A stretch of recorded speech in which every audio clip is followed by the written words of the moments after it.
The fourth in the criteria for technology abuse is that of persistent use in situations of social or interpersonal problems.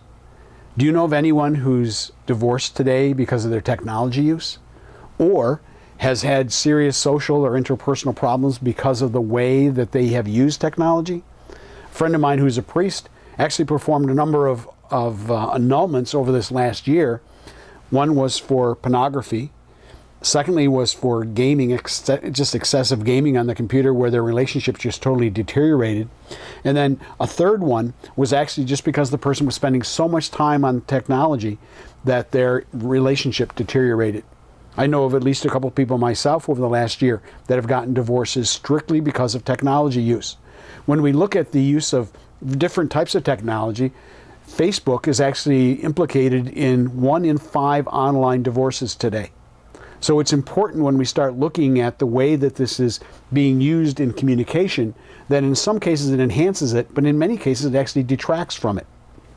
In businesses that I work with today, we're finding that one of the primary problems they have is the deterioration of communication because of their overuse of technology, whether it's in email or in texting.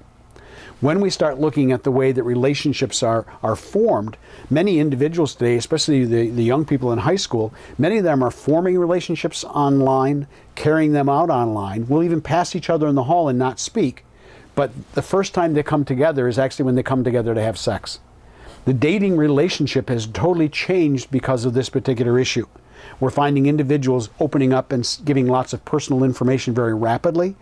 The relationships spiral very quickly into very intimate relationships. And the problem is that very often the technological relationship does not prepare you for a real face-to-face relationship. So it's important as we start thinking about these particular issues of just what does this mean to us? Are we really spending time with people? Are we balanced in our use of technology and our face-to-face interactions? It's vitally important that we balance this out so that we become good in both of those arenas.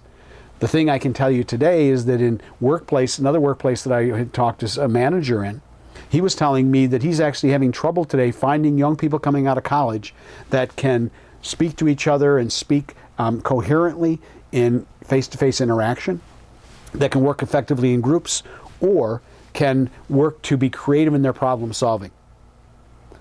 Now, we're going to move on to the next segment and talk about technology dependence, but I hope that you'll stay with me here and just kind of examine some of these issues as we move along into technology dependence.